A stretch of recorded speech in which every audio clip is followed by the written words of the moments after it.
Cruzando as Conversas. Oferecimento Galeazzi Sul. Há 40 anos, a evolução dos metais.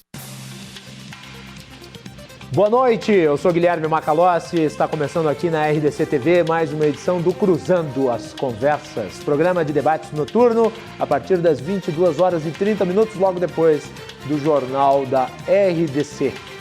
Lembrando aos nossos telespectadores que vocês podem nos acompanhar pelos canais 24 e 524 da NET e também pelas redes sociais. A RDC é uma emissora multiplataformas. Você pode assistir a nossa transmissão também pelo live stream do Facebook, do YouTube e no Twitter. Então são múltiplas as possibilidades. Não deixe de participar enviando a sua mensagem, o seu comentário. É muito importante a sua participação, a sua interatividade. Você pode mandar a sua mensagem pelo Facebook e ela vai cair daí aqui na nossa tela, passando ao vivo durante o nosso debate. Se você mandar a mensagem pelo WhatsApp, que está aparecendo o número na tela para você, você vai ter a sua mensagem lida aqui durante o programa, claro, dentro das possibilidades. Às vezes os debates são um pouco mais acalorados, às vezes os debates são um pouco menos acalorados, e dependendo do volume de mensagens, nós vamos ler algumas aí.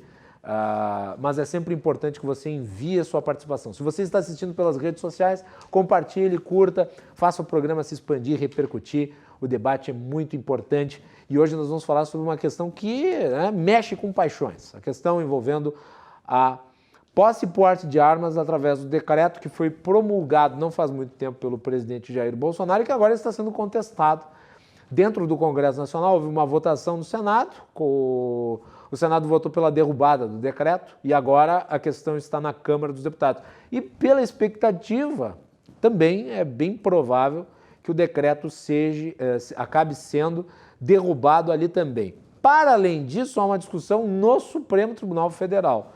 Então, há muitos aspectos que precisam ser analisados sobre essa questão. E para falar sobre isso, nós convidamos na noite de hoje o advogado Diego Gomes Ferreira e também o coordenador do movimento Armas pela Vida, João Pedro Petec.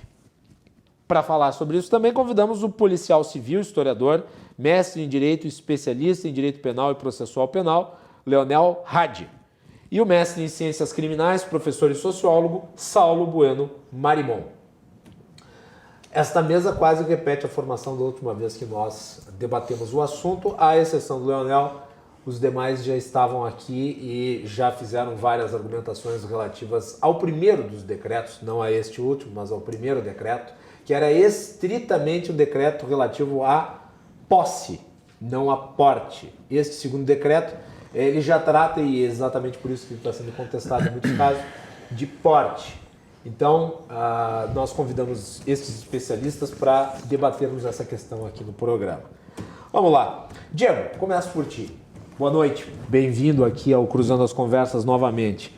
Qual que é a avaliação que vocês fazem deste decreto em relação à sua aprovação no Legislativo e a discussão que está sendo feita no Supremo Tribunal Federal? Por que o Congresso, tido como um Congresso conservador, está rejeitando esta matéria? Quando era esperado, inclusive, que ele aprovasse, até porque existe uma consistente bancada de apoiadores do armamento civil dentro do Congresso Nacional.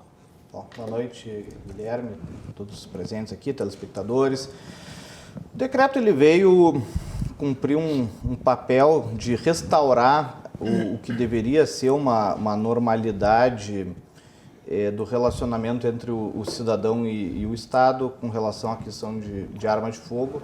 Então ele tratou de atacar alguns pontos em que a regulamentação do Estatuto do Armamento havia sido feita de maneira propositalmente restritiva, enrijecendo demais, impedindo demais o exercício dos direitos previstos no Estatuto do Desarmamento.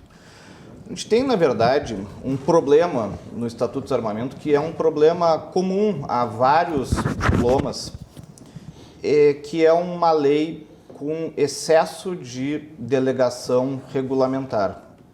A gente tem tido esse problema há muitos anos já no Congresso, uma tendência que é a seguinte: o Congresso aprova leis, essas leis são muito pouco específicas, são muito genéricas, e por esse caráter genérico elas acabam empurrando muitas definições para o regulamento. E aí esse regulamento, conforme a vontade do Poder Executivo, ele pode mudar sobremaneira a forma como vai se dar a aplicação dessa lei. Esse é o caso do Estatuto do Armamento, mas não é o caso específico do Estatuto do Armamento, se aplica assim a várias leis importantes. A gente vê muito isso hoje, por exemplo, na área fiscal. Então, na área fiscal, hoje, o contador ele tem que passar uma boa parte do dia lendo instruções normativas, portarias, decretos que não param de sair. Por quê? Porque tem muita delegação, tem muito cheque em branco para o Executivo fazer basicamente o que ele quiser. Legislação ambiental, a gente vê isso, muita legislação de direito administrativo, e o Estatuto do Armamento acabou entrando nessa tendência. Então, a lei é muito genérica sobre uma série de aspectos, isso acaba jogando a definição para o regulamento, e aí o que nós tivemos? Tivemos uma visão, um choque de visões conflitantes sobre a matéria. Um regulamento feito originalmente pelo governo do PT, que depois sofreu intervenções muito pontuais do governo Temer, e que foi feito, então, como eu disse, com o escopo de dificultar, de obstaculizar o acesso do cidadão civil ao armamento. Em alguns casos, inclusive, na nossa visão de maneira até ilegal, existia, agora vai perder objeto, perdeu já objeto a rigor, uma ação civil pública proposta lá pelo Ministério Público Federal em Goiás, que tratava muito bem desse assunto, a questão da aplicação do artigo 4º do Estatuto, etc. O fato é que muitas coisas não eram até juridicamente questionáveis, a gente era obrigado a aceitar que aquilo ali ficava dentro de um poder regulamentar do presidente da República. Então, o nosso desejo sempre foi o quê? Não, se esses pontos aqui são ruins, temos de mudar a lei, porque se eu mudar a lei, eu corto essa margem discricionária de regulamentação do presidente da República e aí a gente disciplina de outra maneira a questão. O que aconteceu? Trocou o governo, entrou um governo que tem uma visão, vamos dizer, 180 graus oposta ao governo do PT que regulamentou o Estatuto. Então, o que eles fizeram? Eles decidiram fazer uma regulamentação de modo a franquear o acesso ao Estatuto. Até eu vou ser muito sincero aqui, muito transparente, a gente hoje, com esse decreto 9785 e com o decreto 9797, que foi editado alguns dias depois, tem um cumprimento mais fiel do Estatuto do Desarmamento do que com a legislação antiga. Ele realizou melhor aquilo que estava previsto até no Estatuto. Do ponto de vista do prognóstico, o que o Congresso Nacional vai fazer, o que o STF vai fazer?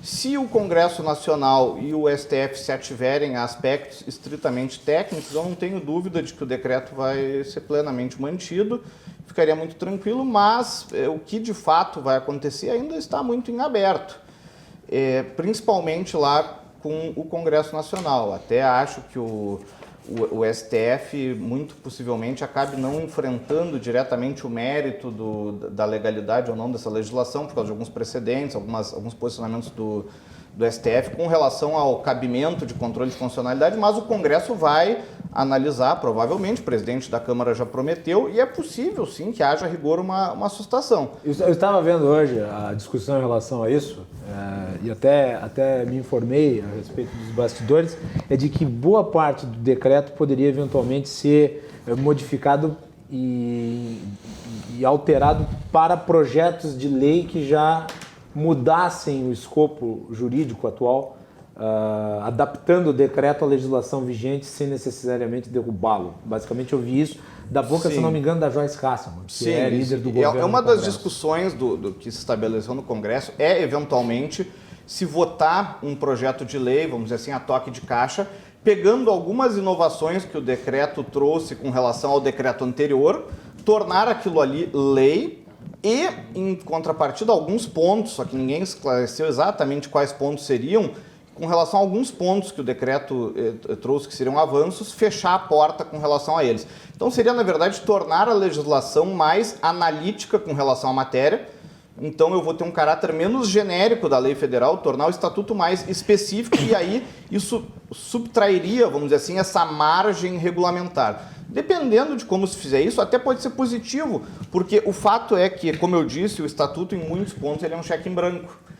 Por exemplo, assim, o presidente, segundo o estatuto, a literalidade do estatuto, ele pode estabelecer um prazo de validade do porte de arma de fogo. Sim. Então, assim, dependendo do presidente, eu posso tornar ele válido por prazo indeterminado ou eu posso criar uma validade de 3 meses. Então, eu também acho que o decreto, mesmo que ele seja mantido e ele tem muitas coisas positivas em relação à disciplina da matéria, ele não é uma solução, porque daqui a 3 anos ou daqui a 7 anos pode entrar outro presidente e virar tudo de cabeça para baixo de novo.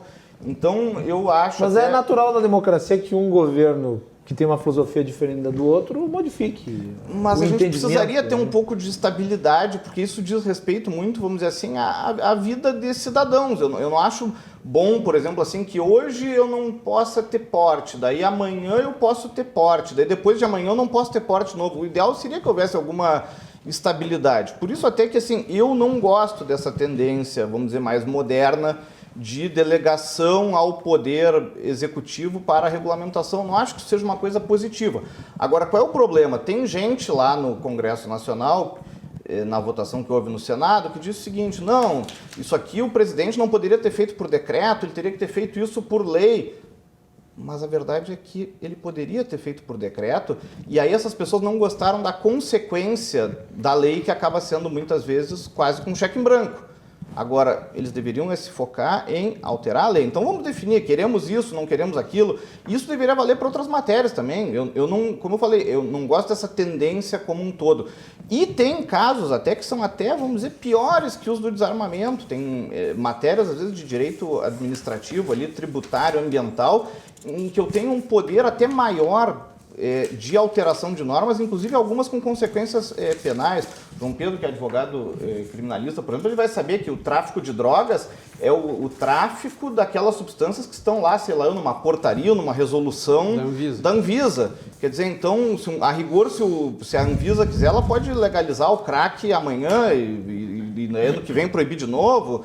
Eu não gosto muito desse tipo de coisa. Eu acho que o legislativo, às vezes, ele acaba renunciando à própria competência para dar a palavra final sobre as questões, só que agora, por uma questão política, de embate com o presidente, eles decidiram que, na verdade, lá no Senado, o decreto seria ilegal. E não é.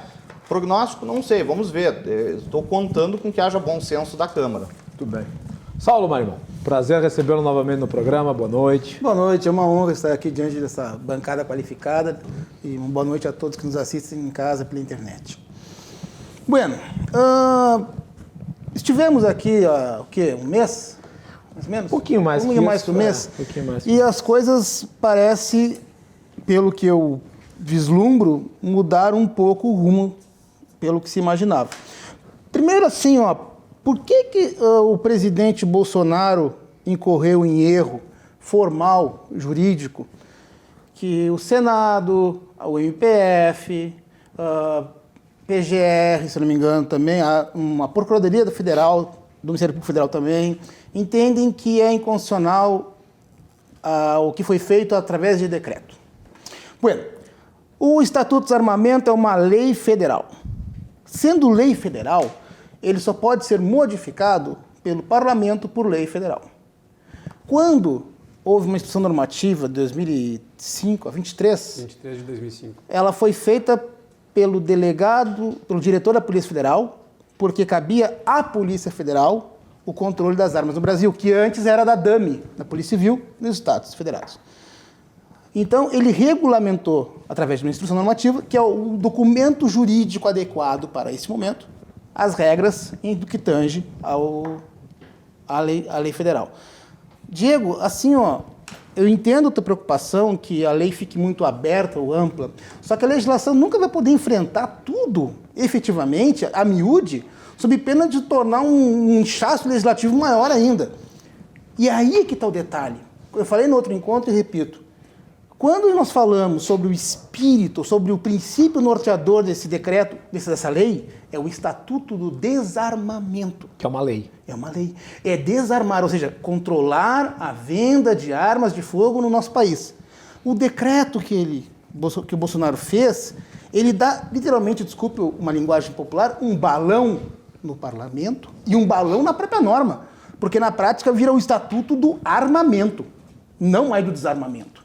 Depois, a coisa chegou a tal ponto, por falha técnica do próprio presidente, que sequer ouviu o Ministério da Justiça, que no mesmo dia teve que dar parecer favorável, correndo às pressas no seu trâmite, que ele lançou esse novo decreto. Mas o presidente poderia argumentar, Saulo, que como o referendo 2005 deu a vitória para aqueles que eram contrários ao desarmamento, que a existência de um estatuto do desarmamento não faz sentido porque viola, inclusive, a vontade popular. Mas aí, meu querido Guilherme... Estou dizendo que o presidente poderia argumentar. Não. Aliás, é o que ele argumenta. Sim, mas tudo bem, é legítimo que ele fale isso. Mas nós temos um problema com referendos e plebiscitos no nosso país, porque às vezes as perguntas não são feitas da forma adequada. E, na verdade, esse referendo do desarmamento, ele perguntou se deveríamos ou não proibir a venda. E disseram não. Então a legislação já tinha no seu cotejo legislativo uma série de regras norteadoras que são seguras para que as pessoas comprem as armas de fogo. Ponto e vírgula. Volto a insistir. O STF, na quarta-feira, vai enfrentar, tem 6 processos diferentes. São 4 ADI, Ação Declaratória de Constitucionalidade, e 2 ADPF. Sim, é muita coisa. Inclusive, era esperado que se votasse, inclusive, sobre o Lula, mas vai ter que ficar para agosto. Vai ficar para agosto, no mínimo, né? Que tem o recesso de férias deles, o recesso de julho. Mas já hoje, até mostrei para os colegas anteriormente, a doutora Raquel Doge já lançou um parecer na ADI 6119 e que já me dá um spoiler, vamos dizer assim, do que vai acontecer na quarta. Nesta ADI, ela está dizendo o seguinte: a ação direta feita pelo PSB nesse documento era sobre o decreto 9785. Com o ingresso desse novo decreto, 9797, ela disse que houve perda do objeto superveniente. Então ela está dizendo que tem que ser extinto sem resolução de mérito essa ADI na quarta-feira. No Supremo. No Supremo. O ponto central na minha avaliação é o Senado e a Câmara, não é tanto o Supremo Tribunal Federal. Né? Aí, como tu falaste anteriormente, né? Com esse Congresso conservador, como é que não vai passar? E aí eu volto à questão. Eu já tenho posição definida e eu respeito imensamente a posição de vocês e de quem nos assiste em casa que defende o uso de armas pela população. O que faltou nesse governo até agora é dialogar com o Congresso. Dialogar não quer dizer, se os deputados vierem aqui, eu vou ter que comprar deputados. Ninguém fala isso. Dialogar com as pessoas é essencial numa democracia. E o presidente optou por um caminho de um decreto, que é tecnicamente, por isso que vai cair, basicamente por isso. Sabe o que eu acho que aconteceu? Eu vou lhe dizer o que eu acho que aconteceu. Ele fez um primeiro decreto que foi muito criticado pelos seus apoiadores. Inclusive aqueles que são a favor do armamento civil. Eu lembro disso porque eu vi manifestações, inclusive o Benê Barbosa, que talvez seja a maior figura pró-armamento civil, o Benê Barbosa, ele fez uma crítica bastante incisiva ao decreto. E ele tem o projeto de lei do deputado Peninha, que pretende alterar o Estatuto do Desarmamento em si, ou revogar, ou flexibilizar, agora a palavra que se dê. Mas ele queria uma ação mais incisiva em cima. Então ele promulgou um segundo decreto, mais extenso, mais amplo.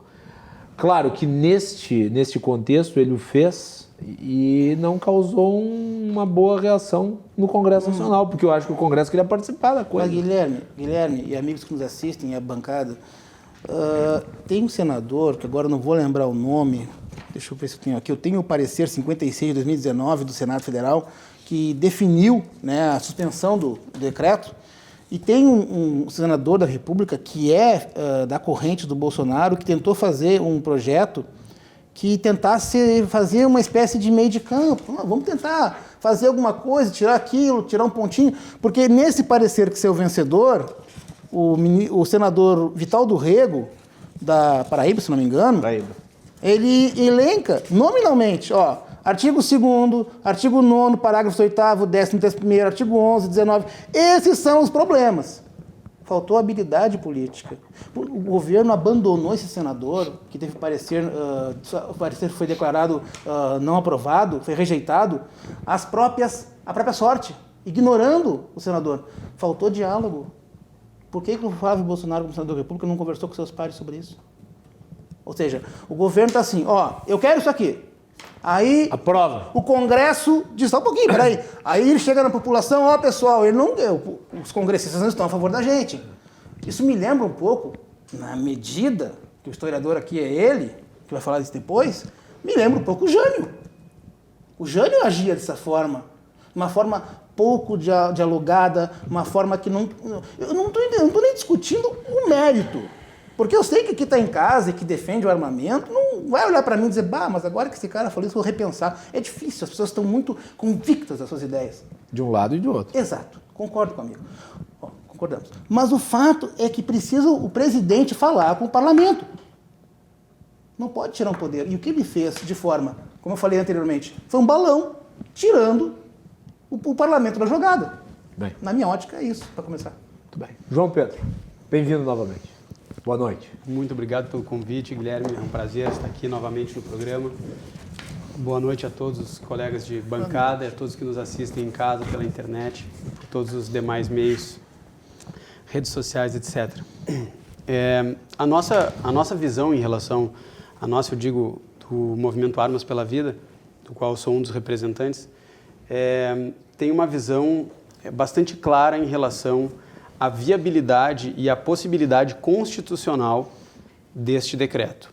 Então, e nós discordamos do Saulo, e ele sabe disso, nós já conversamos em outra oportunidade. Sem problema. Discordamos, inclusive, do parecer técnico, que tem uma série de inconsistências, do parecer técnico do Senado, e isso nós podemos discutir mais adiante, porque não só em relação ao projeto de decreto legislativo do Randolfo Rodrigues, que acabou se sagrando vencedor na CCJ, depois na votação em plenário no Senado, e agora vai à Câmara dos Deputados para aprovação ou não, que susta os efeitos do decreto executivo, dos decretos 9785 e 9797, que tratam, entre outras coisas, do porte de arma. Nós temos uma posição bastante firme em relação à constitucionalidade desse decreto. Primeiro, porque é uma função do presidente da República, prevista na Constituição Federal.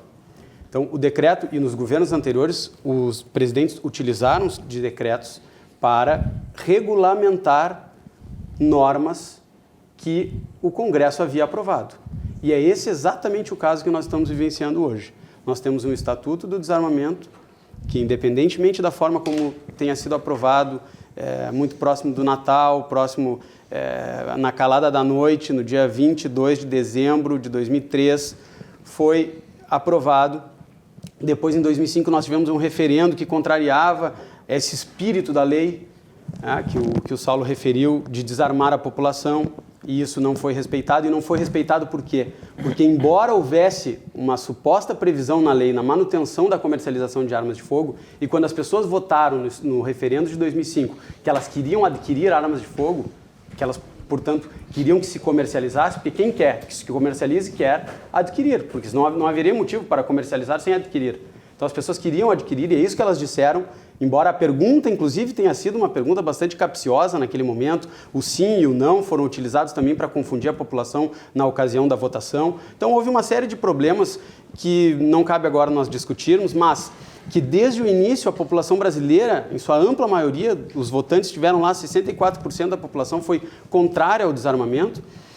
Já nós tínhamos, então, uma importância da vontade popular ali diagnosticada, e que hoje até se fala em novas pesquisas que teriam apontado que as pessoas não seriam mais tão a favor do porte de armas, uma pesquisa do Ibope ou do Datafolha, quando na verdade a única pesquisa real, verdadeira e da qual não se pode desconfiar é a do referendo. E a do referendo nós tivemos votos, em sua imensa maioria, no sentido da manutenção da comercialização e da aquisição de armas de fogo pelos brasileiros. Independente do mérito que possa ser examinado na questão, o fato é que o presidente foi eleito com esse discurso.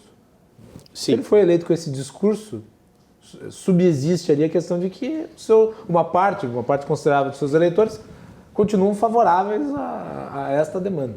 Sim, não há dúvida disso.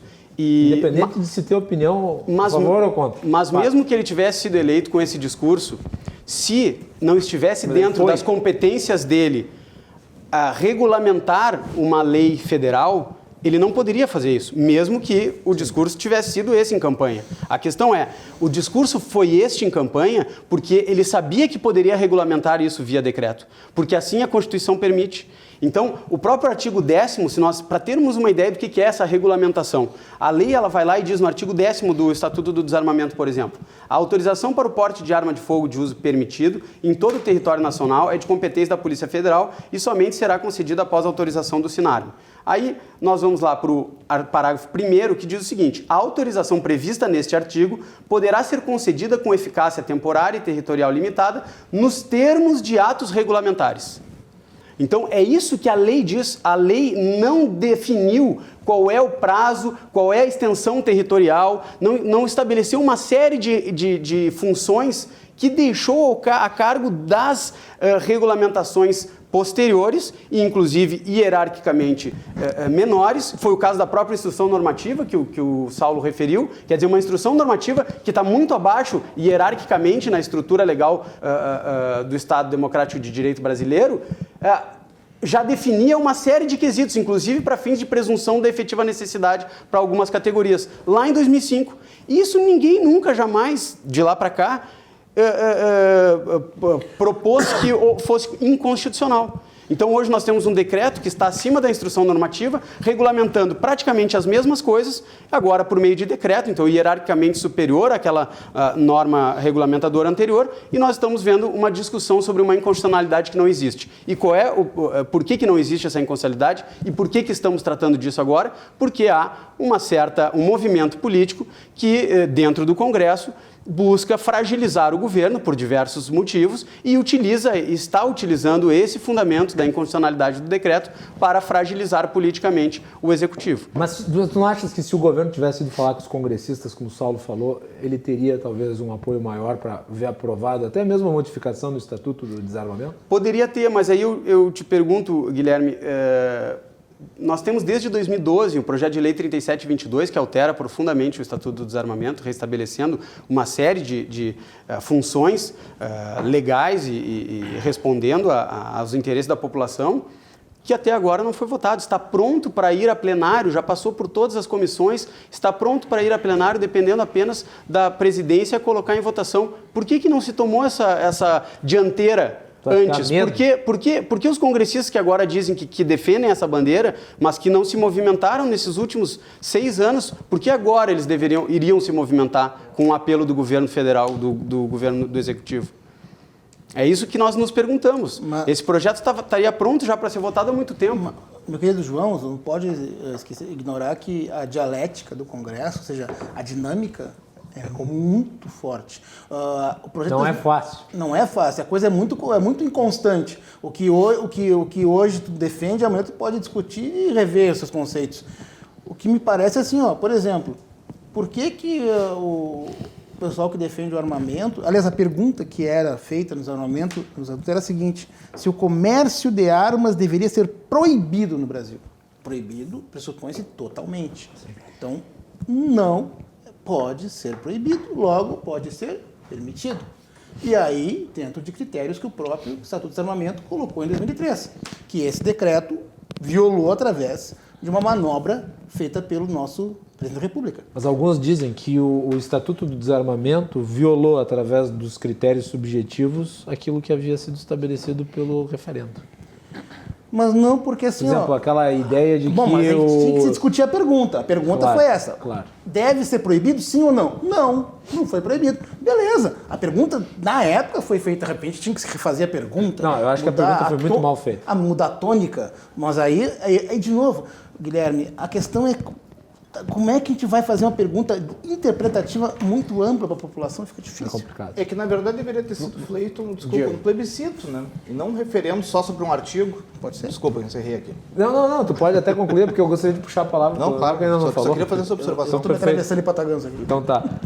Concluiu, Sedec? Pois não. Leonel, bem-vindo, prazer recebê-lo, boa noite. Prazer, obrigado a todos, agradecer a possibilidade de dar um debate e concordo que o decreto é inconstitucional, ele viola o espírito, vamos dizer, o espírito do Estatuto, independente do que a gente vai debater daqui para frente, e eu acho que a gente tem que debater a questão do Estatuto de Desarmamento, ela é muito mais política, né, do que jurídica. A gente tem que ter Quando a gente começa, no meu ponto de vista, a fazer debates baseados em a questão da lei, se é decreto, se decreto é, se a lei... Tem 10, eu acho que 8 ou 9 leis ali, projetos de leis, né, para flexibilizar o estatuto. Se eu não me engano... Muito mais. Muito mais. Ou remodelar, ou um novo estatuto, o estatuto do armamento. Tem N possibilidades, um que coloca para 22 anos a idade para adquirir, para ter o porte de armas de fogo, enfim. Então, quer dizer, existe uma tendência de que, pelo decreto ou não, né, de uma forma ou de outra, vai existir uma flexibilização ou vai existir uma mudança nessa questão do porte de armas de fogo, no comércio de armas de fogo, calibres e tudo isso. E eu acredito que esse tenha que ser, no meu ponto de vista, eu acho que esse é o ponto essencial do debate. Porque a gente vive numa sociedade de fato violenta, uma sociedade que tem índices de criminalidade extremamente altos.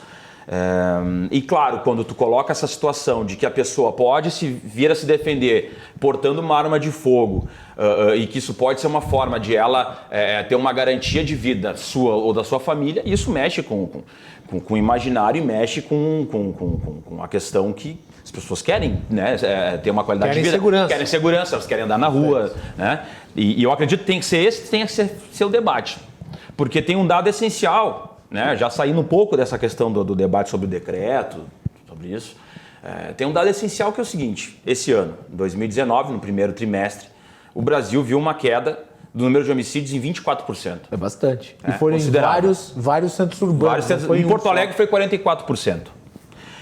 E não houve nenhum tipo de política, de lei, de decreto, de flexibilização de porte de arma de fogo. Nada disso foi realizado. Não teve impacto algum em relação a essa questão de mais armas, menos armas, né, em relação a porte, que é, na verdade, o ponto-chave. Como o comércio existe, isso é importante que se diga, o comércio é legal, ele existe, as pessoas às vezes se confundem. Muitas pessoas vão nesse debate, mas eu quero ter minha arma de fogo, mas pode ter hoje, desde 2003, desde 2005 pode ter. Sempre pôde, na verdade, ter arma de fogo, com as suas restrições, com 25 anos, com conduta ilibada, antecedentes criminais, fazer a prova e tal. A posse de arma de fogo para tu ter na tua residência, no teu local de trabalho, sempre foi possível. Não sempre, vamos dizer, né, mas desde que o estatuto foi consolidado. E aí que está. O debate era comércio ou não comércio? Bom, comércio. As pessoas votaram pelo comércio, mas não foi contra o estatuto. Foi contra aquele ponto, foi colocado, mas eu não vejo que isso seja uma violação do princípio, da ideia do... Até porque o Estatuto do Desarmamento, ele é antes do 2013, ele é antes do governo do PT, ele já vem lá do PSDB, ele já vem de uma série de pesquisas que demonstravam a correlação entre armas de fogo e homicídios e latrocínios. Então, eu acho que é por aí que a gente tem que avançar e fazer as pessoas terem uma visão mais ampla e menos... Porque é muito simplista, né? A arma, defesa, não arma, vulnerabilidade. Se fosse assim, então Japão e Inglaterra, a gente teria que ter um caos social absurdo. Nem a polícia anda armada na Inglaterra, basicamente, tem poucos policiais lá especializados que andam armados. Então, se a gente for por esse viés, então a Somália devia ser uma maravilha, porque todo mundo tem uma AK-47. Então, eu acredito que seja por aí que a gente tenha que avançar para as pessoas se esclarecerem um pouco mais em relação a essa questão do estatuto. Diego. Eu vou discordar do Leonel, porque a gente aqui não está discutindo o projeto de lei 3722 ou algum outro projeto de lei. A gente está discutindo um decreto legislativo.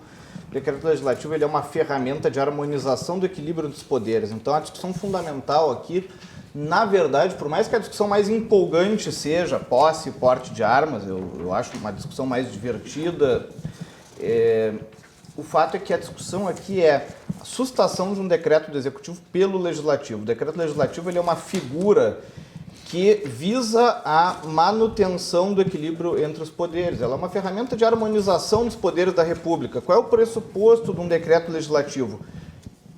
O Legislativo fez uma lei. O chefe do Executivo regulamentou porque ele tem poder de regulamentar a lei. Esse regulamento desobedeceu à própria lei. No momento em que o Executivo desobedece uma lei por meio da sua regulamentação, isso fez o quê? Isso afetou o equilíbrio dos poderes. O Executivo acabou, de certa maneira, usurpando uma prerrogativa do poder legislativo. Por isso que o Constituinte conferiu ao Legislativo esse poder de sustar decretos regulamentares que não deem fiel execução à lei. Então ele é uma ferramenta de equilíbrio de poderes. Agora, no momento em que o Congresso ele utiliza mal o decreto legislativo, na medida em que ele pretende assustar um ato normativo que não tem excesso de poder regulamentar, ele é quem está atingindo o equilíbrio dos poderes constitucionais. O que seria o certo a fazer, então? Bom, certo a fazer o seguinte, tá? Vamos lá. Aceitar o decreto? Não, assim, ó, o primeiro lugar, a discussão não pode ser do decreto em bloco. O decreto tem vários artigos, muitos dos quais não conversam entre si e tratam de questões das mais variadas possíveis. Eu precisaria, então, se eu, congressista, entendo que existe um descumprimento do Estatuto do Desarmamento pelo decreto, eu tenho que pegar artigo a artigo. Artigo 1º, viola o decreto, o Estatuto do Desarmamento. Viola o artigo X aqui do Estatuto. Então esse aqui eu vou sustar. Artigo 2º, viola alguma coisa? Não viola. Bom, então não vou sustar. Tu não defendes que o decreto seja completamente... Não, ele nem poderia. Ele não poderia, por quê? Porque eu tenho artigo, por exemplo, aqui eu vou dar um exemplo pueril aqui, o artigo 8º do decreto 9785, ele disse o quê? Que o SINARME, que é o Sistema de Registro de Armas da Polícia Federal, e o SIGMA, que é o Sistema de Registro de Armas do Exército, serão integrados, quer dizer, eles vão compartilhar os dados entre si, as informações entre si.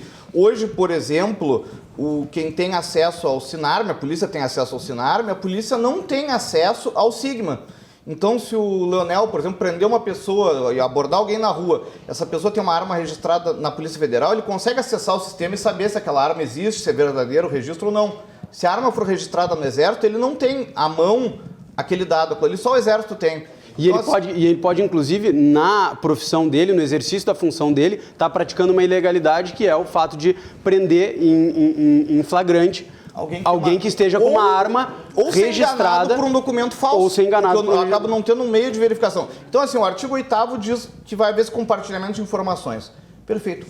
Isso aqui é inconcebível que seja legal. Eu não tenho um artigo no Estatuto dizendo que não pode haver um compartilhamento de informações e não tem como alguém dizer que isso fere o espírito do Estatuto. Não, pelo contrário, isso dá mais integração de informação, aumenta o controle. Então, esse artigo não poderia ser sustado. Então, a análise teria que ser individual, artigo a artigo. Outra questão, quanto à questão da fiel execução da lei, realmente, num ponto, o Leonel tem razão. No momento em que houve a votação lá do referendo, o comércio de armas de fogo ele foi mantido como uma atividade permitida, a lei pretendeu que, cumpridos certos requisitos, a pessoa pudesse ter uma arma em casa. O porte era outra questão. O porte tinha uma disciplina mais dura. Eu tenho uma notícia aqui de 2017, jornal O Tempo de Minas Gerais, o delegado do SINARME de Belo Horizonte dizendo que indeferia 70% dos pedidos para a posse de arma de fogo e na maioria dos casos, na quase totalidade dos casos, por falta de efetiva necessidade. E por quê? Isso traz aquela coisa que eu apontei para o Saulo do critério subjetivo para a concessão do direito. Que foi instituído pela regulamentação, Instrução Normativa 23 de 2005, disse que o delegado poderia exigir comprovação da alegação de efetiva necessidade para a posse.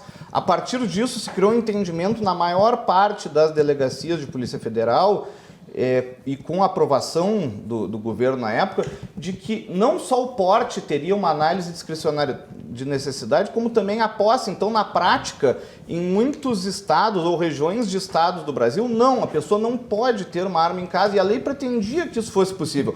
Então, assim, na minha opinião, o que deveria ter sido feito? Análise artigo a artigo. Esse artigo 8º, se alguém conseguir me explicar, por exemplo, em que ponto ele seria contrário ao Estatuto do Desarmamento, eu pago, uma caixa de cerveja para a pessoa, um prêmio aí. Não tem como alegar que ele seja inconstitucional. Então, deveria ter sido feita análise ponto a ponto. Decidimos sustar esses artigos aqui. Bom, aí cabe a discussão pelo governo junto ao judiciário. Se o governo entender que o artigo sustado ele era ilegal, cabe a ele daí acionar o STF. O que o Congresso deveria fazer?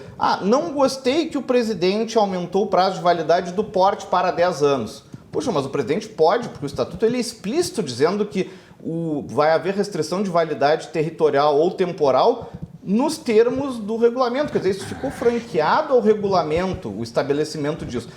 Não gostei, o Bolsonaro botou 10 anos de validade, eu acho que isso é demais. Puxa, mas o Estatuto é omisso em relação a isso. Então, o que eu vou fazer? Eu não vou usar um rito acelerado, que é o do decreto legislativo, que pula uma série de etapas de tramitação. Eu vou apresentar um projeto de lei dizendo, não, o porte vai valer por, sei lá, 2 anos. E aí sim teria sido mantido o equilíbrio entre os poderes.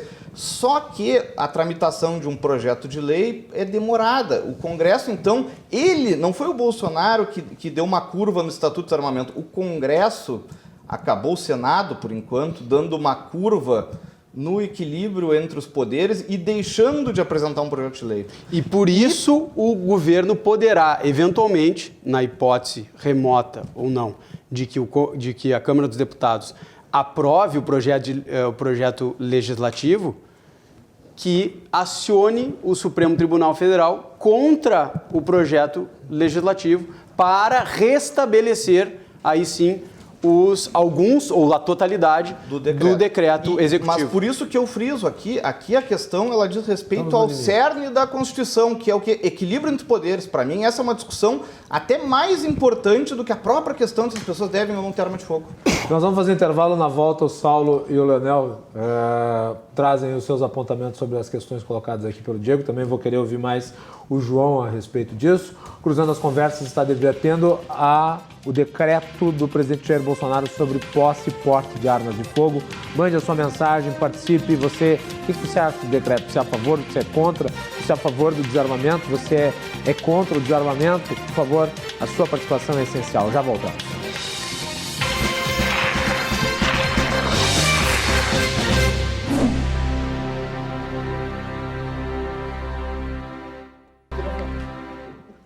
Estamos de volta aqui com o Cruzando as Conversas na RDC TV. Lembrando que o Cruzando as Conversas é um oferecimento de Galeazzi Sul há 40 anos, a evolução dos metais.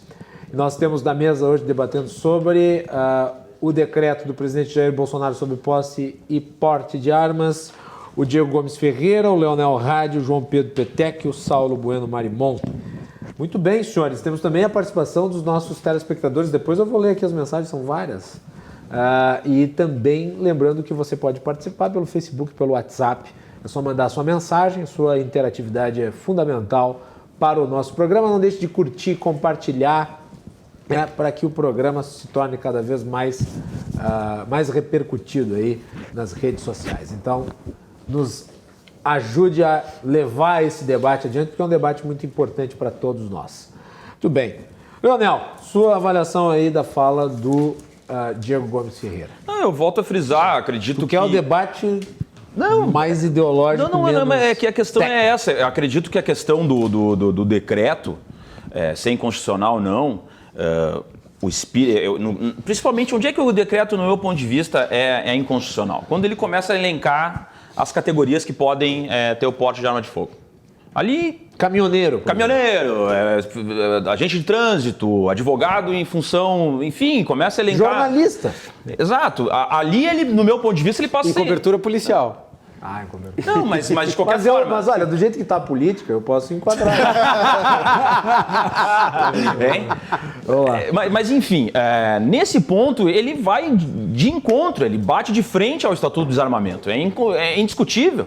Indiscutível. Claro, essa questão do Sinarme, do Sigma, perfeito, concordo, de acordo. A favor dessa medida em particular? Com certeza. Concordo plenamente com o que foi falado, é exatamente o que acontece. Às vezes a gente está em investigação, eu trabalho com homicídios e frequentemente a gente acaba pegando uma arma de fogo, que às vezes consegue a numeração, e às vezes é de colecionador, ou às vezes veio de outro, que não é do Estado, que enfim, não é um registro civil. Isso é complicado, sabe? É complicado mesmo. E tem que ser integrado, teria que ser integrado. Porque isso foi uma falha, porque daí tirou da DAMI lá, tirou do nosso Departamento da Polícia Civil, passou para a Polícia Federal, daí não se integrou com o Exército e ficou uma coisa compartimentada. Então, quer dizer, esse ponto seria muito importante se rever. Agora, em relação, por exemplo, a liberar o porte a categorias determinadas, é muito complicado. Não tem como não dizer que não está chocando com o que foi determinado pela lei. E é óbvio que o Congresso, porque vamos ser honestos, eu aqui debater e defender que eu sou contra o porte de armas de fogo ou uma regulação maior ao comércio de armas de fogo, isso é antipático para grande parte da população. É antipático, porque é muito mais fácil dizer assim, olha só, eu quero que tu tenha direito de comprar um tanque, eu quero que tu tenha direito de comprar um carro que tenha lança-chamas. O cara diz assim, mas que legal, seria bonito ter um carro tipo do Batman. Entende? As pessoas querem. Se eu estiver te oferecendo algo, um objeto, algo que te empodere, é muito mais fácil, racionalmente, as pessoas dizerem assim, não, perfeito. E eu acredito que esse decreto do Bolsonaro tem esse viés, um viés populista do tipo, bom, tá uma confusão isso aqui, mas eu me comprometi durante a campanha eleitoral a atender uma demanda da população, que é armamento. As pessoas querem arma e tal, eu ganhei com uma... Porque não adianta a gente ficar... Leonardo, tu acha errado que o presidente cumpra uma promessa de campanha? Não, aí que tá. Não acredito que seja uma promessa de campanha. Eu acredito que ele tem uma demanda que tem que ser atendida de uma certa forma. E ele sabe que via Congresso isso pode demorar anos para ser atendida essa demanda. Então ele lança uma proposta que provavelmente ele sabe que ia ter uma repercussão negativa dentro do Congresso, inclusive no STF, no MPF, tudo que a gente está vendo, mas lança isso como boi de piranha para todo mundo ir lá, debater isso, derrubar isso, fazer, não, vamos para o trâmite correto de se fazer. E quem vai ficar com antipatia é o congressista, é o ministro do Ele STF. tentou. Exato, ele tentou e aí o Congresso, que é me impedindo de governar. Exato. Então eu acredito que tem um viés muito mais nesse sentido de uma jogada política, de tu colocar ali o bode na sala e criar uma falsa polêmica em cima daquilo para dizer que, olha, tentei cumprir minha promessa de campanha e o que eu pregava. Agora, o que poderia ser uma provocação. Tu és policial civil e eu conheço muitos policiais civis que são plenamente a favor do direito de ter porte e posse de armas. Como é que tu vê o posicionamento da corporação? Você é minoritário lá dentro? Sim, minoritário, com certeza. Como é que você dialoga com os seus pares, com os seus colegas? Eu tento trazer dados estatísticos, tento trazer pesquisas, né? Mas eu acho que a gente vive num momento do Brasil que a gente não consegue mais debater nada que seja acadêmico. A gente não consegue mais trazer nenhum dado fático. A gente não consegue mais debater no mundo das ideias no sentido de, olha, pesquisa de tal demonstrou que um policial armado fora de serviço tem 6.000 vezes mais chances de ser executado do que uma pessoa não armada. Isso é dado estatístico. Isso é uma pesquisa realizada em São Paulo, por uma universidade séria, não é um bando de... Mas isso não é porque o policial é visto como um alvo num ambiente onde o crime organizado controla tudo? Não, mas a questão é o andar armado. Tem várias pesquisas que demonstram que o simples fato de tu andar armado e ser abordado aumenta em quase 80% a chance de ser agredido pelo criminoso. Porque um fato que ninguém levanta nessa questão do porte de arma de fogo é quem tem o elemento surpresa vai ter a prevalência. É fato. Por que a polícia, via de regra, tem a prevalência, tem a vantagem quando está abordando o indivíduo? Porque ela pega um horário que o indivíduo está dormindo, sabe que vai chegar em tal lugar e ele não está sabendo que ele vai ser abordado naquele lugar. Isso é elemento surpresa. Se a gente tivesse igualdade de condições, e onde é que acontecem os confrontos? É onde tem igualdade de condições. Por exemplo, saída de banco. Então os criminosos já estão esperando que venha, aí dá o confronto. Ou estou roubando um carro e a polícia vem e aborda, vai dar confronto. Por quê? Porque estão todos atentos naquela situação. Então, mas no frigir dos ovos, o que determina, via de regra, um combate de arma de fogo é a prevalência de quem estava antecipado, de quem estava analisando. E via de regra, quem vai estar te analisando e quem vai fazer a ação primeiro é o criminoso. Porque tu está entrando no teu carro, tu está entrando na tua casa, porque tu está largando a chave, tu está olhando no celular. Se tu não tivesse nessa postura, provavelmente ele não iria te abordar. Então, aí que dá o debate. Porque é muito fácil dizer assim, não, eu vou te dar uma arma de fogo e tu vai te defender. Tudo bem. E eu falo, eu tenho grandes amigos que são instrutores de tiro, grandes amigos que são proprietários de clube de estandes de tiro, e eu defendo que as pessoas tenham que praticar, tenham que ir para clube de tiro, tenham que possam ter a sua arma de fogo em casa, eu não sou contrário a isso, e acredito que a gente tem que investir sim e incentivar que as pessoas vão a clube de tiros e conheçam o armamento. Isso é muito importante. Eu não sou contrário a isso de forma alguma. Agora, eu discuto... Se é para ter acesso, que seja de uma maneira... Exato. Consciente, técnica. Agora, eu tenho convicção. A gente pega pessoas muito bem treinadas. Se elas forem abordadas, a chance de reação delas é zero, praticamente. É 3, 4% a chance de reação. Eu falo porque eu antes de ser policial, fui roubado. Sofri um assalto e depois, como policial, abordei e tive que trocar tiros, entende? Então, quer dizer, é uma experiência que eu vivi e eu sei o quanto é difícil tu acertar. Eu sei quanto é difícil a reação e isso qualquer um vai dizer isso aqui. Ninguém vai dizer, não, tu vai ter uma arma de fogo, automaticamente vai acertar todos os tiros lá. Então, é esse debate que eu acho que é importante. Cara, não é o Clint Eastwood, né? Exato, não é assim. Tudo bem. Petec, vamos lá. Bom, eu acho que o Leonel, por ser policial, ele tem acesso à arma de fogo de maneira funcional. Então, ele já está numa vantagem, eu digo porque esse acesso ele é um acesso a partir da carteira funcional dele.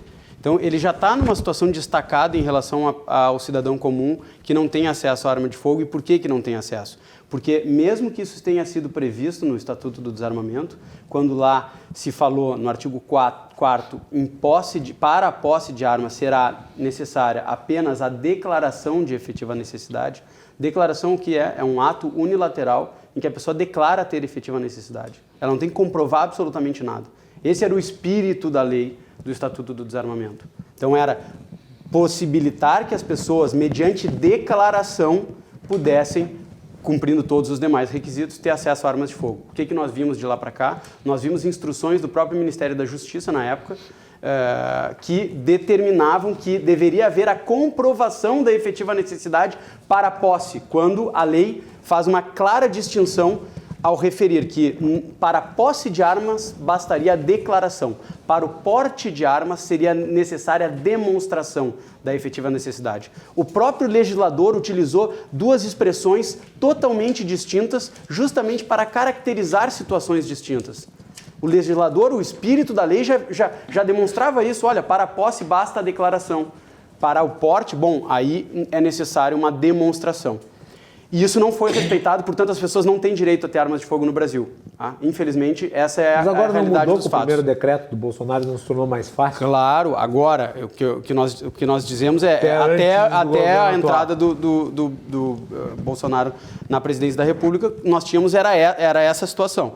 Então, na verdade, embora houvesse a comercialização, a produção de armas de fogo no Brasil, não havia esse comércio porque muitas pessoas havia um obstáculo para a aquisição da arma de fogo em razão dessa discricionariedade do delegado. O outro problema que nós temos é que nós temos um monopólio da produção de armas de fogo no Brasil por uma única empresa de armas de fogo e de munição. Então nós temos um problema gigantesco em relação à qualidade desses armamentos. A própria polícia sofre com isso diariamente, porque tem dificuldades para adquirir todo armas de fogo. É evidente, terrível, porque aí tu claro, tu não há ali uma competição, então as partes não precisam produzir algo de qualidade, podem cobrar o valor que querem, então não só o cidadão, se eventualmente tivesse condições de comprar, ou como tem agora, de janeiro para cá, a condição de comprar uma arma para ter na sua residência, vai pagar um valor absurdo, impostos altíssimos por um armamento de baixíssima qualidade, que é o mesmo, na maioria das vezes, que a própria polícia usa. Então, mas ainda assim é melhor permitir. Mesmo que seja essa porcaria que você está falando. Bom, é melhor ter uma arma do que não tê-la, mas digamos que o ideal seria que nós tivéssemos uma competição real, um livre mercado, e que as pessoas pudessem aí adquirir a arma que mais se adequasse ao seu dia a dia, seja em razão de calibre, seja em razão de tamanhos, seja em razão, enfim, do tipo de utilização que vai ser feito para esporte, para tiro esportivo, enfim. Então, o que nós vemos é a caça, se bem que caça hoje no Brasil é muito reduzido o espectro da possibilidade de caça legal, que é apenas para caça de javali, é o único animal que pode ser caçado hoje no Brasil. Então, também isso tem uma série de dificuldades, porque requer uma documentação em relação ao IBAMA, autorizações diversas pelo Exército Brasileiro. Então, tudo isso fez com que as pessoas também deixassem de praticar o esporte, que é algo importantíssimo, é um esporte mundialmente praticado, nos deu a primeira medalha olímpica em Olimpíadas. A caça sempre foi algo muito comum aqui, principalmente no Pampa e principalmente no Rio Grande do Sul, e nós acabamos perdendo essa cultura em razão de um estatuto que foi, além de mal feito, mal interpretado e mal regulamentado. E é isso que o presidente da República está tentando fazer, é regulamentar de maneira mais adequada essa legislação. Tudo bem. Saulo. Olha, vamos partir do seguinte pressuposto, falando na parte final do nosso amigo Petec. Eu volto a dizer, com a devida vênia, que o que o Bolsonaro fez foi botar os pés pelas mãos, ignorar o parlamento, ignorar a importância de dialogar com a sociedade através dos parlamentares eleitos democraticamente, goste ou não, foram eleitos, que nem ele, né? Mas o Congresso como um todo tem mais votos que o presidente. Isso é verdade. Sim, com certeza, né? Até porque nós nem estamos discutindo a eleição do Bolsonaro aqui, mas o contexto político da eleição dele já enseja um debate sobre por que se votou nele. Mas, em suma, a questão da caça que tu falaste agora há pouco, Ah, mas é que nós tínhamos a cultura da caça no Rio Grande do Sul. Olha, há 60 anos, 50 anos, era normal fumar na sala. Eu numa sala de aula, em 93, 94, o meu professor era uma chaminé na sala. Dentro da sala. Fumava, precisa de trabalho. E isso acabou. Ah, mas a cultura era que antigamente se valorizava quem fumava ou coisa parecida. Eu sei que em casa dizem, o que tem a ver fumar com caça? Olha, nós temos que ter um equilíbrio ecológico, um equilíbrio ambiental. O bioma, o ecossistema tem que ser obedecido. Tem que ser, porque nós destruímos em 120 anos o que antes a gente não fez nada. Então nós temos que cuidar dessa esfera antes que a própria esfera sinta falta disso. Eu não estou dizendo assim, então se tiver, por exemplo, um animal colocando em risco a coletividade, não pode ser detido, mobilizado, levado ao IBAMA lá. Agora, o que esse presidente quer fazer é uma desregulamentação, ele quer usar um discurso liberal que nem ele sabe que é liberal, porque não é, na verdade. Que não tem que ter participação do Estado em nada disso. Bom, se é nada, vamos abrir para tudo. Vai mesmo? Vai liberar tudo? Em 24 horas, 4 crianças foram arremessadas de carro sem cadeirinha ou sem uso do cinto. As pessoas estão dizendo, agora pode. Porque o Bolsonaro disse que cadeirinha é idiota, é inútil. Então, o que me preocupa é a falta de lucidez de um governo que não está visualizando o que ele está fazendo. Porque quando um presidente tem um discurso, mas ele foi eleito para tal, então se ele defender pena de morte, vou botar pena de morte que é inconstitucional, salvo o artigo 34, 119 da Constituição, em caso de guerra declarada, pena de morte esta, apenas em guerra declarada e sendo essa execução feita por legislação já resistente, por execução de fuzilamento. Diga-se de passagem, eu sou contra a lei capital, mas seria um outro debate. É ótimo debate.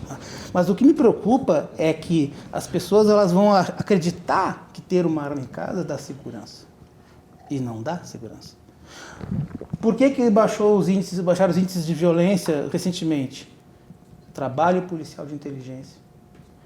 Dizem que foram algumas medidas criadas aí durante a última gestão federal do presidente Michel Temer, que unificou sistemas de inteligência e tal, e o resultado começa a ser visto agora. Um dos maiores problemas que eu vejo nas polícias, e eu fui policial, é que falta ainda uma aproximação dos sistemas de investigação criminal. As coisas são meio esquizofrênicas ainda, as pessoas não se conversam, não se dialogam. E sem esse tipo de enfrentamento de inteligência, tu não consegue nada. Um outro exemplo de uma questão importante. Mas tem muito celular dentro da cadeia. Como é que entra o celular? E hoje tem celulares desse tamanho, pequenos. Os lugares mais imaginativos possíveis. A gente vê no noticiário, mas só estou constatando isso. Mas posso te ajudar, Guilherme? Posso te ajudar? Para o pessoal em casa não ficar confuso? Do lado do Central, o presídio nosso de Porto Alegre, tem uma rua ali à direita de quem olha, e teve uma época que havia muito rato no Central. Então o que o pessoal fazia? Pegava uns ratões de banhar, umas preá mesmo, tirava as vísceras, enchia de celular e costurava o boneco. Não estou ensinando, pelo amor de Deus, né? Capinha. Aí jogavam, o brigadiano olhava, barulho, né? Um rato morto. Aí o pessoal pegava uma Tereza, que é uma corda feita, né? E Pescava? pescava. Eu estou falando de uma das formas que se ingressava. Mas realmente genial, convenhamos. Genial. O ócio, né, é criativo. Um dia do Henrique de Massa. Então, Cabeça vazia é a oficina do demônio. das duas, uma. Eu não estou discutindo assim, é muito polêmico o que eu vou dizer agora, né? Como sociólogo e professor de direito penal. Ou você ouve tudo como o Petec. Não é o Petec. O Cláudio Brito defende isso. Que se ouça tudo que os presos falem. Tudo. Ou se coloca um sistema em que você bloqueia na cadeia. Que você não escute as pessoas. Que eles não possam falar lá dentro. Entendeu? O Cláudio Brito defende, pelo que eu sei, que se possa ouvir tudo que eles falam. Mas eu estou falando isso. Tem que se ter trabalho de inteligência policial. Tem que se ter uma estrutura prisional melhor. E isso só para dizer assim, para não fugir do debate. Para poder repensar esse aspecto de segurança. Porque se a gente começar a armar a população, como ele falou assim, tem que se armar para proteger de governante, só um pouquinho. Importante? Importante, mas eu acho isso aí um caos. Até porque assim, Leonel, tu que está lá dentro da instituição, sabe melhor que eu. Quem é que tu vai olhar na tua instituição lá, na Polícia Civil, na qual eu fiz parte, e tu vai dizer assim, não, esse cara está tecnicamente preparado para deflagrar um projetil de fogo, um tiro técnico perfeito. porque a pessoa sai da academia preparada. Eu falei isso em outras oportunidades aqui. O problema é que depois passa alguns meses, anos sem curso, às vezes acontece, tem curso que vão... Mas pega a pessoa da rua, um cidadão comum, que tem que ter. E eu insisto, o que ele bem falou ali anteriormente, as pessoas estão chegando em casa focadas, pensando já, vou pegar a chave da casa, vou entrar, né? E nem olha o que está acontecendo. Mas porque elas estão desarmadas. Elas justamente tu não estão nessa vai, situação. Tu não vai chegar em casa assim, elas ó. estão desarmadas. Tu não vai chegar assim, as pessoas Pepe, que são, que portam arma de fogo. Bom, tu já foi policial, imagina que tu não chegava falando no celular sabendo que tu estava armado. Imagino que o Leonardo Mas eu também nunca não faça cheguei isso. com arma em punho. Então, bom, mas tu analisava a situação, tu verificava se tinha alguém próximo, Claro. tu fazia uma varredura. Então, quer dizer, tudo isso a pessoa deveria ou deverá aprender quando Eu acho que se isso vai vir com o submeter treino. a esse tipo de situação. Claro, que isso vai vir com o treino. Inclusive, tem que vir com treino. Eu acho que as pessoas precisam ter isso. Eu não acredito. Não, os dados estatísticos não mostram isso. Diego, vamos falar um pouquinho sobre isso então. Depois eu volto. Eu acho que aí a gente começou tratando da minúcia específica da legalidade e constitucionalidade do decreto, abrimos... mas é que tem que dar um abrimos calorzinho para a no questão debate, né? até, vamos dizer, daí um pouco mais macro sobre o porte de arma, agora se é bom, se não é bom, a caça, se a caça é boa, se a caça não é boa, o tiro esportivo, eu vou abrir um pouco mais. Aí entra de novo a questão da liberdade individual, isso aí vai caber ao homem ou à mulher de idade adulta, porque a lei prevê uma idade adulta, quer dizer, é adulto, é alfabetizado, tem lá seu título de eleitor, é vacinado, o senso individual. Eu consigo fazer uma autoescola, fazer ali aquele básico para passar na autoescola e sair dirigindo que nem um imbecil e me matar e matar outras pessoas com armamento.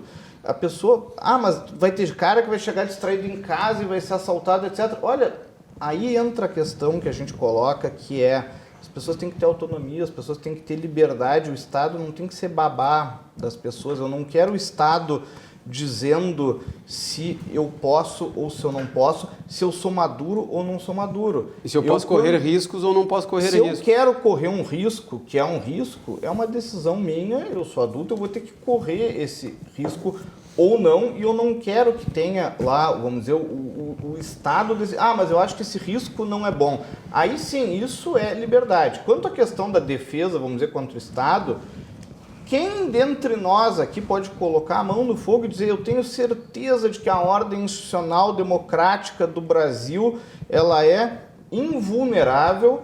O Brasil, inclusive, também ele é a sua soberania inviolável, a gente nunca vai ter uma invasão para uma potência estrangeira. Aqui dentro a democracia vai prevalecer para sempre, os poderes vão ser harmônicos entre si e jamais vai haver uma ruptura institucional. Ninguém pode garantir isso. Então, sim, o armamento civil ele também é um meio de defesa contra um eventual desvirtuamento do aparato estatal. A gente tem um caso vivo, um laboratório disso, que está do nosso lado, que é a Venezuela. Quem aqui dentre nós não adoraria ter no mínimo, sei lá, uma arma de fogo curta ali, se morasse na Venezuela, onde tu tem lá agentes de repressão estatal, tu tem, aliás, milícias paramilitares que matam pessoas em protestos de rua. Eu, sinceramente, se eu morasse lá, eu gostaria muito de ter uma arma de fogo. Mas, infelizmente, eles implementaram uma legislação muito rígida, tiveram consultoria de ONG brasileira, que foi lá ensinar o Hugo Chávez a desarmar o povo, fizeram, o Benê Barbosa andou dizendo que até algum tipo de capacitação aqui no Brasil, alguns representantes do Estado venezuelano, então tá lá. No momento em que o povo, a população civil, ela é desarmada, ela é subjugada e fica totalmente à mercê do Estado. Os americanos têm isso muito presente. Posso fazer uma parte? Se o Diego conceder. Por favor. Não. O fato é assim, historicamente, o que os governos fazem? Eles desarmam os opositores e armam as suas milícias. Né? É o que a gente está vendo na Venezuela, é o que aconteceu no nazismo, é o que aconteceu... Não é Tu assim, portas uma camisa antifascismo. Foi o fascismo também fez a mesma exato. coisa. Não, e totalitarismo, e o Stalin fez a mesma coisa na União Soviética, entende? Não é esquerda ou direita. Eu estou dizendo, todos os governos totalitários que tendem a ser antidemocráticos desarmam a sua população e armam. Aí quer dizer, por isso que eu digo, é uma semi-verdade, é uma falácia dizer que a população armada, não. Desarma um grupo e arma a sua milícia. E arma o seu grupo, senão não teria conflito. Não teria conflito armado, não teria poder. Mas tu não está argumentando em favor deles? Não, o que eu estou dizendo é que esse discurso de tem que armar todo mundo e isso vai uma forma de te defender de um governo totalitário, na verdade, não é assim que funciona. Mas eu vou questionar vocês dois em relação a isso. Vocês acham realmente que mesmo com a validade do decreto e mesmo com a alteração do estatuto, eu não creio que vai ser uma festa, assim, para conseguir arma. E o preço da arma vai ser caro. O brasileiro não ganha lá tão bem assim para a prioridade do dia ser comprar uma Glock. Né? Eu acho que as pessoas estão precisando... Mas o importante disso... As pessoas estão precisando comprar hoje leite, feijão, arroz, mas aí que a gente pagar a conta de água, mas de aí luz. que a gente começa a entrar no debate exatamente isso. Quem vai... Porque o que aconteceu? Bem ou mal, se tu flexibilizar alguns aspectos da legislação de armas, quem é que está favorecendo hoje nesse momento? Por exemplo, vamos lá, se eu disser agora que armas de uso restrito são A, B, C e D, e as de uso permitido agora, cai aquelas ali agora são tudo de uso permitido, lá nos presos, lá na questão dos julgamentos, vai cair também. Então, gente que foi presa com fuzil no Rio de Janeiro envolvido com milícia, pode ser liberado amanhã. Mas ele vai continuar preso porque o envolvimento dele foi com milícia. Não. Eu estou dizendo, a questão do armamento, se ele estiver preso por porte de arma de fogo, dependendo do calibre que ele tiver ali, se tiver uma mudança... Tem duas figuras jurídicas que podem aparecer, que é o novatio legis in melius, que é uma nova lei que melhora a condição da pessoa, e o abolitio criminis. Só no TJ teve 14 julgados de maio para cá, que o pessoal está entrando pela Defensoria Pública do Estado dizendo, olha, veio o decreto do Bolsonaro, então agora ele tem que ser posto em liberdade. Aí tem 12 desembargadores que estão segurando. Mas são mais de 600 ações do Brasil graças a isso. Mas a questão é a seguinte, Saulo, essas pessoas não estão presas por porte ilegal de arma de fogo. Esse crime não tem prisão. Tá, mas isso pode A modificar pena é de 3 a 6 anos. Eles não vão estar presos em regime fechado. Não, mas... E se estão presos em regime fechado, estão presos por outros fatos. Tu sabes, como advogado criminalista, estão que presos quando por homicídio, por associação criminosa, de uma série por de receptação, lavagem de dinheiro, por vários outros crimes. E se eles tiverem um desconto dessa pena... Bom, aí é uma questão muito específica que não vai envolver esse número tão gigantesco. Tu acha específico? Com certeza. Tem duas coisas que vão impactar muito isso aí. Em primeiro lugar, se a arma tiver numeração suprimida ou modificação de característica, não se aplica essa mudança. Sim, eu sei. E tem outra coisa. Agora vamos falar. Por exemplo, arma raspada. Arma raspada não vai ser a maioria dos casos. Esse... Não. Tem policial civil que trabalhava comigo na corregedoria que saiu do serviço, ali na Praça Argentina, foi assaltado e levaram a arma.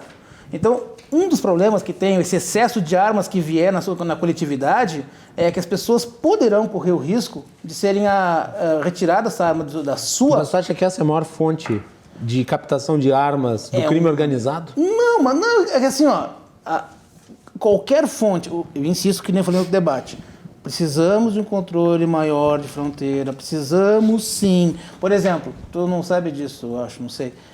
Em 96, não sei, falha aí. Em 96 nós tínhamos O Guilherme sabe muitas coisas, é difícil alguma coisa que ele não saiba. Todo jornalista sabe 5 minutos sobre qualquer assunto que faz. Não desafia em 96 nós tínhamos aqui em Uruguaiana um pelotão de fuzileiros navais que cuidava da fronteira na parte dos rios Uruguai. Aí o FHC resolveu botar lá na Amazônia. Então hoje não tem esse tipo de proteção. Essa era específica demais, eu não sabia. Vamos fazer intervalo? Não, fala. Só vou fazer um levantamento, na verdade um questionamento aqui para ver se a gente faz o debate. Depois eles depois respondem. Vamos lá. Bom, a questão toda é a minha liberdade, e tal, né? Isso que é o ponto final. Eu tenho que ter liberdade de fazer o que eu bem entender, eu tenho que ter consciência e tal. Por que as pessoas que defendem a questão da flexibilização e tal, essa questão do armamento, são contra, por exemplo, a legalização das drogas, o aborto? Entende? Eu acho que isso aí cabe, porque... Tu colocou uma provocação que dá 5 debates. Mas é importante que a gente faça esse debate. Porque eu acredito que a questão da liberação do porte dê muito mais dano à sociedade do que... Leonel, eles vão dizer que são liberais na economia e conservadores nos costumes. Mas olha, sobre essa questão, acho que não dá para se pegar o conservadorismo político ou as pautas todas e trazê-las como se fosse um bloco unitário. Liberdade individual, é o que ele diz. Vamos fazer intervalo e voltamos em seguida.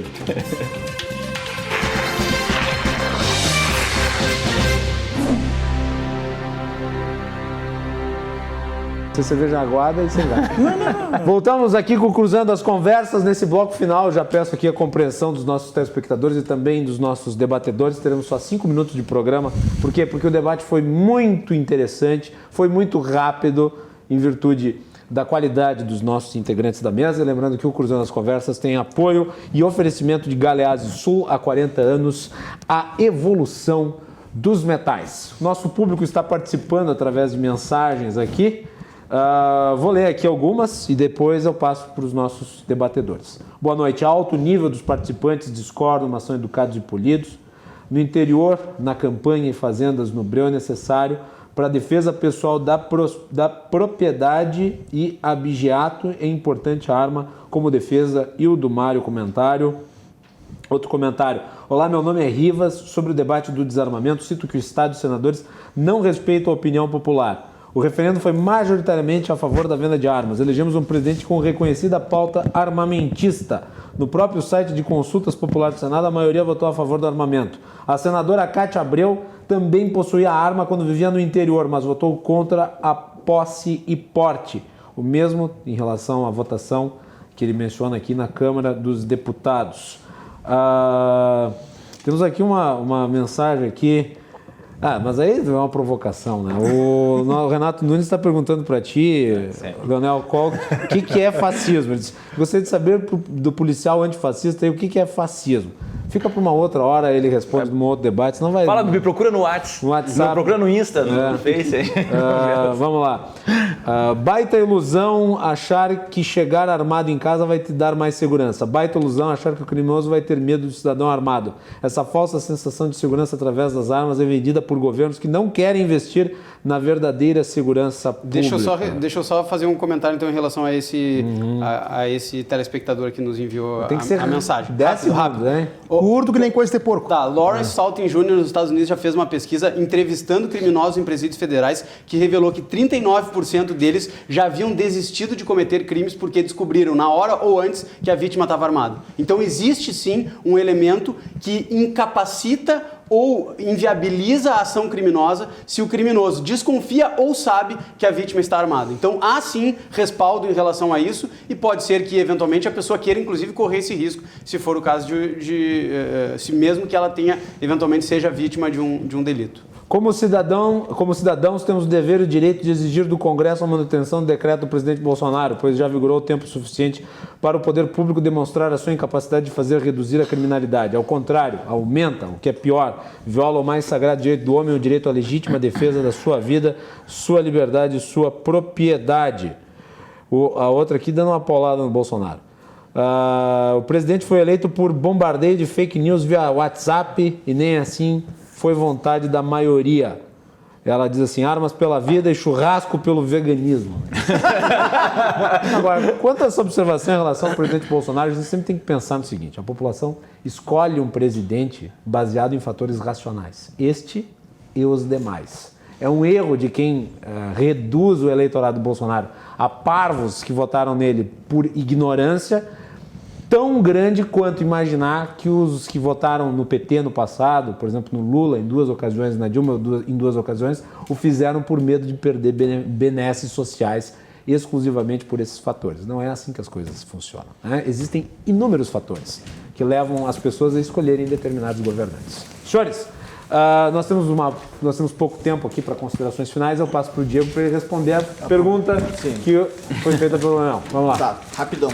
O Armas pela Vida não tem posição sobre o aborto, sobre a legalização das drogas, sobre qualquer outra pauta que não seja o controle de armamento civil. Não falo em nome do Armas pela Vida, falo em meu nome. Imagina um movimento chamado Aborto pela Vida. Isso seria contraditório, porque o aborto, aí é a minha opinião, o aborto ele é homicídio. Agora, não existe a contradição, por quê? Porque isso vai daquilo que as pessoas consideram em relação a cada tema, à luz na minha opinião, do direito natural, ou de alguns mais positivistas, do direito positivo. Então, basicamente é o seguinte, eu não posso comparar a importância que a arma tem na preservação da vida humana com o direito, a liberdade da pessoa, sei lá, usar uma droga e ficar chapada. São valores bem diferentes hierarquicamente. Aborto eu considero que é homicídio, mas assim, lá no Armas pela Vida todo mundo é bem-vindo. Pode ser a favor ou contra o aborto, a droga, a gente é muito plural. Gostamos até do pessoal do PCO, que é a favor do armamento civil também. Mas eles são porque eles gostam dos proletários armados, né? Não tem problema. Petec, obrigado. Desde que eles estejam do lado nessa luta, que é uma luta em glória. Nós temos visto que realmente o Congresso não tem escutado, parece que não tem escutado o clamor da população brasileira, que tem aí um índice de 70 mil homicídios, 50 mil estupros por ano. Vox Populi, Vox Dei? Mas, bom, isso nós estamos vendo aqui. O Estatuto do Desarmamento desarmou a população e os índices de homicídio explodiram. Ia piorar se não tivesse. Ia piorar. Como ia piorar? Segundo dados estatísticos, ia aumentar em 12%. Tempo um debate agora. Em 2090, segundo esse mesmo estudo, a população brasileira estaria extinta. Não. Tu acredita nisso? Ia sobrar um brasileiro. Seria o último homicida. Se tu acredita nisso, daí eu posso concordar contigo em relação a essa pesquisa. Bom. Vocês deviam ter entrado nesse debate no segundo bloco. Petec. Tá bem. Muito obrigado pelo convite mais uma vez. Entrem em nossas redes sociais, Armas Pela Vida, facebook.com/Armas Pela Vida, Instagram, @Armas Pela Vida e Twitter também. Já acionaram até a musiquinha. Daniel, obrigado. Então, muito obrigado. Tchau, pessoal. Obrigado. Valeu. Não, podem falar 10 segundos. 10 segundos cada um, muito obrigado. por favor, Foi um senão debate vai ficar muito feio. válido. Apesar das divergências, eu acho que foi um debate que trouxe conteúdo e é relevante que a gente continue debatendo e trocando essas ideias dentro da democracia. Saulo, obrigado. Cobrem dos parlamentares contra o armamento e pelo desarmamento. Então tá aí. Contra o Amanhã, desarmamento e Contra o armamento e pelo desarmamento. amanhã aqui no programa, uma entrevista exclusiva com o ex-governador Germano Rigoto. A partir das 22h30, você é nosso convidado a participar. Boa noite e até mais.